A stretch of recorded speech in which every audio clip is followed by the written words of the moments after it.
మాదాపూర్లోని మోషే పబ్లో జరిగిన అక్రమాలు ఒక్కొక్కటిగా వెలుగులోకి వస్తున్నాయి. ఓ యువతి ఒకే రోజు ముగ్గురు వ్యాపారవేత్తలను చీట్ చేసిన ఘటన హాట్ టాపిక్గా మారింది. పబ్బు యజమానితో చేతులు కలిపిన తక్షణ అనే యువతి వ్యాపారవేత్తల్ని ట్రాప్ చేసి మోషే పబ్కు తీసుకొచ్చింది.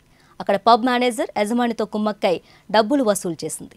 లిక్కర్ తాగినట్లు నటించి ఏకంగా ₹1000 బిల్లు వేయించింది. అందులోంచి తన కమిషన్ కొట్టేసింది యువతి. ఒకే రోజు ముగ్గురు వ్యాపారవేత్తలను మోసగించిన ఆ యువతి వారి నుంచి ₹1,50,000 కాజేసింది.